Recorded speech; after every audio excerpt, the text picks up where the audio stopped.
Hello, how's everybody doing? I am in my backyard. But I wanted to show you this fairy crown I made. See? I had the stuff for it last night and had a hard time putting it together, but I finally got it put together. And the main reason I did it, of course it's not, and I even put my little elf ears. I need to find some better elf ears to go with it. But I used the pomegranate, which grants our wishes, and then juniper, which is very healing. And I used some peppermint, which is healing, and I feel a lot better today, by the way. I put some of these plants up by my bed, over my bed, and I wore this a little bit last night. So, and then I charged it. I put crystals around it and charged it through the night so that, and it just feels good going on my head. The energy from it is just really fresh and light, and I love it. Anyways, so I wanted to talk a little bit again about judgment. So yesterday we were talking about on our live a little bit about love and judgment, and then Mother Teresa's quote that says, if you're judging people, you're too busy to love them. That if you're too busy judging yourself, you're too busy to love yourself. Judgment comes from the analytical side of the brain. So when you're in that analytical side of the brain, you are not in your heart. You are not in your intuition. You're not in your emotion. You're just in analyzing and judging. And in that judgment, you cannot find place or room to love somebody, right? You're just judging them. And perhaps in that judgment you decide whether or not you're going to love them, whether or not you're going to include them in your life. It's the same thing doing it with yourself. And when we're in that analytical mind and judging ourselves, we're not in that creative mind. The creative mind, we are creators, and we create our reality every day. We've created our reality up till this point. And when we're in that judging mind, especially when we're in that mind that, oh, the reason why I'm so miserable is because so and so, or the reason why I can't, have enough money is because, I have this job that sucks and nobody will pay me a good enough amount of wages, or the reason I can't go hither and yon is because I'm so busy and strapped down with this. And what we don't realize is that all those reasons are things that we created into our life. So when we're happiest is when we tap into that creator side of ourselves and start creating with intention and deliberately. And in order to do that, we have to, number one, love ourselves. We have to get to a place where we genuinely love and accept and appreciate our life and who we are as a person. Number two, what was number two? Okay, number two. Naturally, we're creators. When we have a vision and we set forth to create that in our lives, like I've created this feel, right?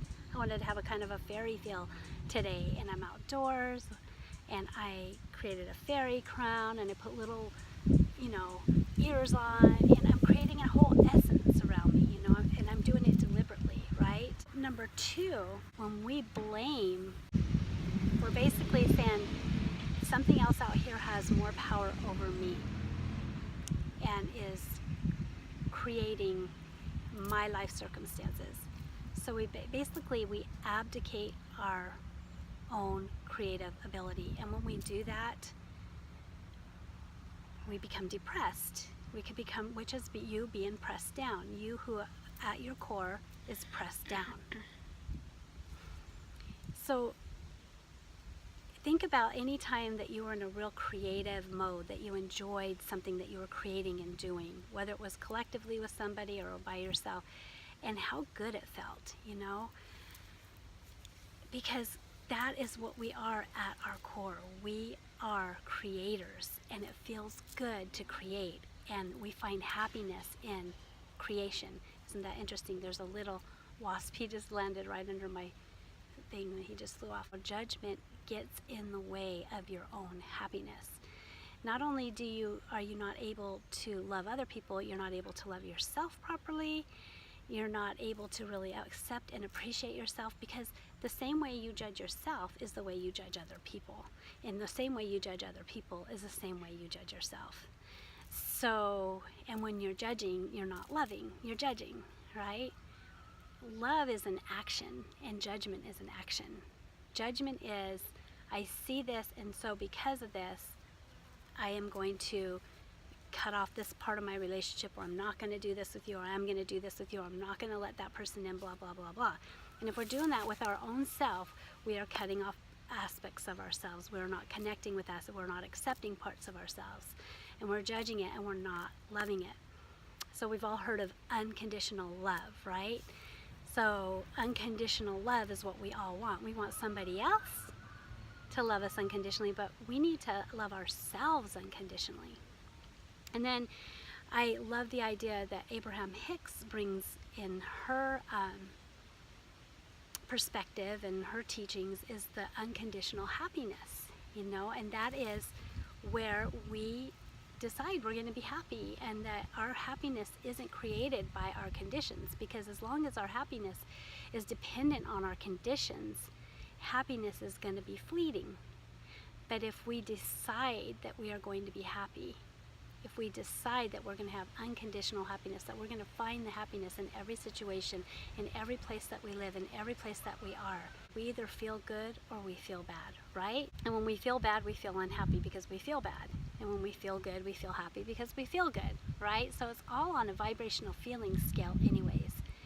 And so at any given time, you have the power to look around your environment and say, what feels good right now? Even I do that sometimes, like when I have horrible migraines, horrible, where like it's horrible. I am completely laid out with it. I can't function.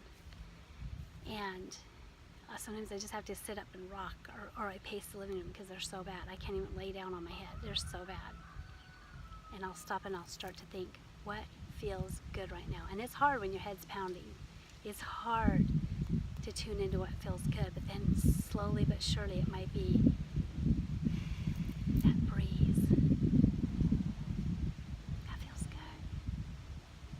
And as soon as I start tuning in, I can just feel just a little bit of a shift. What feels good right now? What feels good? My toes. My toes don't have any pain. I might do that. I'll tune into my toes a little bit. What feels good right now about this moment, the quiet. There's quiet right now. Just whatever it is in the moment. And we can do that not just with physical pain, but emotional disturbances that we might have, whether it's sadness, grief, anger, frustration. We can divert our mind from it and ask ourselves, what feels good in this moment? Or another way some people say is count your blessings. What blessings do I have in this moment? And it's not to make you feel bad because you feel bad, because you're not doing it for anybody but yourself, and that's what you have to remember. It's not for me, it's for you. It's so that you can feel better, because at the moment you don't feel good, and so it's a way to start feeling better. And so that's just loving yourself. And judgment, there's a place for judgment, right? I mean, we have it for a reason. It's a tool. But it's not something that should be wielded without a lot of forethought and intention, and with carefulness on anybody out there, and especially on our own self. Is something that sometimes you've just got to let go and let the gods take care of, as some people would say, the powers that be. Because, there's a verse in the Bible that says that only God knows the heart.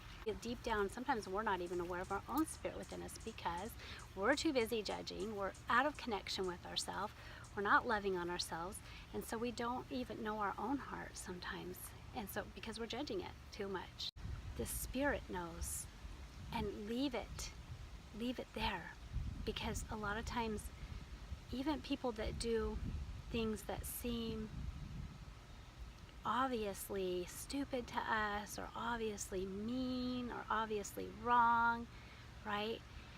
Whenever you put things into their context and the way what that person's been through and how they are perceiving life and whatnot, and when you go down into that heart of why they are doing what they do, you realize that down in that heart is a pureness, and they just want to feel better, and they just want their world to be a better place. And that's at their core what they are striving for, just like anybody else. So, the moral of the story is, if you're busy judging yourself, you're too busy to love yourself. So quit the judgment, look in the mirror and say, I love you, I appreciate you, I think you're doing an awesome job, and I got your back. Can you do that?